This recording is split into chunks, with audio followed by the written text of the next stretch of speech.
Welcome back to the deep dive, ready to explore A Tale of Two Cities. I'm excited to, dive into this one. We've got excerpts from a critical analysis, a Dickens biography, and of course the novel itself. Oh, fantastic. So we're going to peel back the layers of history, society, and emotions that make this book such a masterpiece. It's amazing how Dickens blends personal experience with the massive shifts happening in his time. Right. A Tale in Two Cities is like a snapshot of an era wrestling with some serious anxieties. Totally. And you really feel that, right, from that incredible opening line. It was the best of times, it was the worst of times. Seriously, chills every time. You know, that duality really is the core of the book, wouldn't you say? It is. It's like the foundation. Yeah, it sets up that stark contrast between London, all about order, and Paris, which is just chaos embodied. Even in London, though, you sense the unease, like ripples from the revolution across the channel. You can definitely feel that undercurrent. Dickens doesn't let you forget it.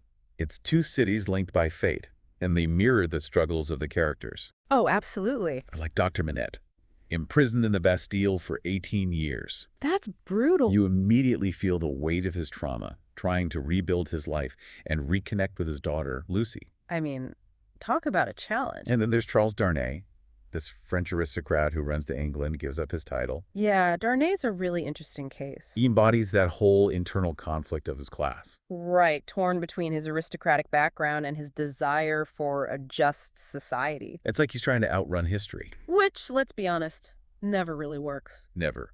But then, on the flip side of the revolution, you have the Defarges. Oh yeah, the Defarges. Their wine shop in Saint Antoine becomes a hub for revolutionaries. It's like the heart of the movement. And it's here where things get really interesting, I think. Oh, definitely. The Defarges represent the raw anger of the revolution. They've seen the poverty and injustice firsthand. You can feel their hunger for change. Absolutely. Especially Madame Defarge. Every click of her knitting needles is like she's tallying up the wrongs, foreshadowing what's to come. It's almost like she's knitting their fate, thread by thread. And this is where Dickens' own life comes into play. Right. He wasn't just writing about this stuff, he lived it. Our sources mention how he, like Dr. Manette, found comfort in creation. Oh, that's a good point. Manette had his shoemaking in prison. Dickens had his writing to speak for the voiceless. Both ways of coping, of making sense of the world around them. Exactly. And speaking of making sense of the world, it's fascinating how Dickens is compared to Thomas Carlyle. Oh, yes.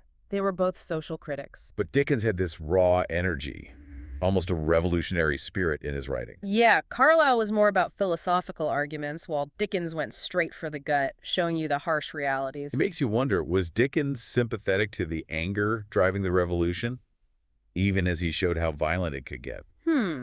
That's the question, isn't it? Was he endorsing it or warning against it? I'll have to keep digging to see how it all unfolds. I can't wait.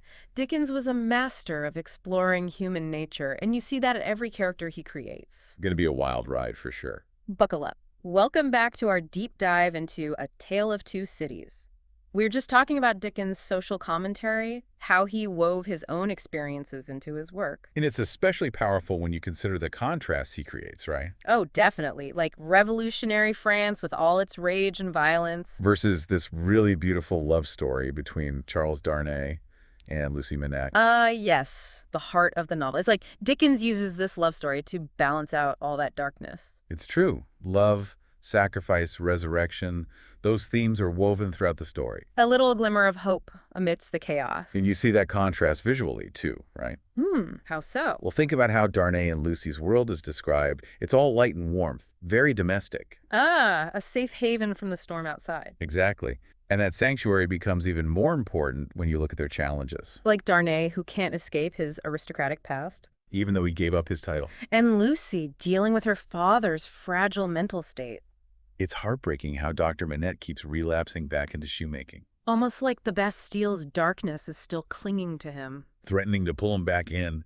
But Lucy's love is a constant force, guiding him back to the light. Her devotion, her unwavering belief in him, that's what helps him heal. It's so powerful. And Dickens doesn't shy away from the complexities of trauma either. Right, recovery isn't a straight line. You have those setbacks, the past coming back to haunt you. But even in those dark moments, love finds a way. Lucy's love for her father, Darnay's love for Lucy. It illuminates even the darkest parts of their lives. And then you've got Sidney Carton, Lurking in the shadows. with his unrequited love for Lucy. Ah, Sydney, such a fascinating character. Frustrating at times, maybe even a little repulsive. Oh, absolutely, but you're drawn to his vulnerability. He's such a foil to Darnay, right? Exactly. Darnay, the honorable hero, and Carton, the cynical anti-hero. But both capable of such profound love and sacrifice. That's Dickens' genius, showing us the different facets of love. That scene where Carton confesses his love to Lucy, it's gut-wrenching. It is. You can feel how much he loves her, but he feels so unworthy. Like redemption is beyond his grasp. But Dickens plants that seed early on, Right. You get the sense that Carton's story isn't over yet. that there's a bigger purpose for him, a path to redemption, maybe even a heroic act. And while love offers hope, the Defarges remind us that the revolution is getting out of control. Their story is just as compelling, wouldn't you say? Just as tragic. Absolutely. The Defarges embody that revolutionary spirit taken to the extreme. Their wine shop, it's like a breeding ground for resentment and revenge. And Madame Defarge, with her constant knitting, she's the embodiment of that cold, calculating rage. Chilling, isn't it? You get the feeling she's not just fighting for a better future, but seeking revenge for the past. Making the aristocracy pay. And this is where Dickens' social commentary gets really layered, I think. It does. He's forcing us to look at the complexities of revolution. Can you achieve justice without violence? Can anger and revenge ever lead to a truly just society? You see the poverty and desperation in Saint Antoine, the direct result of the aristocracy's actions. It's hard not to understand their anger. It makes you question, can true revolution ever happen without addressing those root causes of injustice? The deep wounds that fuel all that hatred and division. It's a question we're still grappling with today. Welcome back for the final part of our Tale of Two Cities deep dive. Last we left off, things weren't looking so good for Charles Darnay. The revolution was in full swing, and he was right in the thick of it. Yeah, his arrest, him being thrown into La Force prison, that's a real turning point in the story. Totally, you could just feel the walls closing in, the reign of terror taking hold of Paris. It's getting intense. And now it's a race against time, right? Yeah. Lucy, Dr. Manette, they're desperately trying to save Darnay. They're navigating a city that's gone mad. It's amazing who they find help from.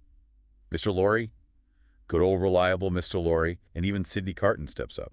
And that's when we really see Carton's transformation begin. He's not lurking in the shadows anymore. Not at all. He's driven by his love for Lucy. Like he's finally found a purpose.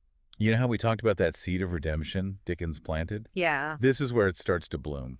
It's incredible to watch. Carton, who always thought he was a mess, he rises to the occasion. He uses everything he's got, his wit, his connections, that uncanny resemblance to Darnay. He comes up with this daring plan. And then the trial scene. Dickens is a master at building tension. Oh, he is. You're right there in the Revolutionary Tribunal, feeling the energy of the crowd, history bearing down on Darnay. It's like you can't breathe. And just when you think all hope is lost, Dr. Manette gives this incredible testimony. Powerful stuff. Talking about his own time in the Bastille, appealing to their sense of justice. For a second, you think, maybe, just maybe, they'll show mercy, but then, well, Dickens throws in another twist. Of course. What's a good story without a good twist? Madame Defarge, driven by revenge, she reveals a letter Dr. Manette wrote while he was imprisoned. Oh, wow, that letter. A long-buried secret. This dark part of Manette's past. Trauma has a way of echoing through time, It really does. It shapes destinies, even across generations. Heavy stuff. And that letter, it incriminates Darnay's family, seals his fate. It's devastating for Darnay, but for Manette too, having to face the consequences of his past. It's like the darkness he thought he'd escaped, it comes rushing back. Talk about a punch to the gut. And it's in that moment of despair that Sidney Carton decides to act. He's ready to make the ultimate sacrifice. This is where he becomes a true hero. He uses his resemblance to Darnay to switch places with him in prison. He chooses death so Darnay can live. It's an incredible act of love and selflessness. Carton, who always thought he was unworthy of love, finds his redemption. He gives up everything for the woman he loves. As Carton's walking towards the guillotine, he says those unforgettable words. It is a far, far better thing that I do than I have ever done. It is a far, far better rest that I go to than I have ever known. Chills. Every single time. Dickens captures that bittersweet beauty of sacrifice. Carton dies a hero, not in the traditional sense, but he redefines what it means to be a hero. And he ensures the happiness of Lucy, her family. the child she's carrying. A child who will grow up free from the tyranny of the Evermonds. It's a powerful legacy. But what about Madame Defarge? Consumed by her vendetta. She doesn't even notice Carton's sacrifice. She's a warning, isn't she, about the danger of unchecked rage. It shows how hatred and revenge can twist you, blind you to compassion, to forgiveness. A Tale of Two Cities ultimately leaves us with a really profound message. Even in the darkest times, we have a choice. We can choose love over hate, selflessness over revenge, hope over despair. Dickens makes us face the complexity of human nature, all that potential for good and evil inside us. He reminds us that even the smallest acts of kindness, of courage, can ripple out and change the world. So why should the story matter to us today, centuries later? Because the themes are timeless. We all face struggles, loss, injustice, and we all have that capacity for love and darkness within us. Dickens' book is a gift, reminding us of our shared humanity, the strength of the human spirit. We hope this deep dive has given you a fresh look at A Tale of Two Cities, helped you understand the history and how relevant it still is today. Remember, the best and worst of times, they often happen together. It's up to each of us to choose which path to follow, what story we'll write with our own lives. Thank you for joining us on this incredible journey. We'll see you next time. Keep exploring, keep asking questions, and keep diving deep.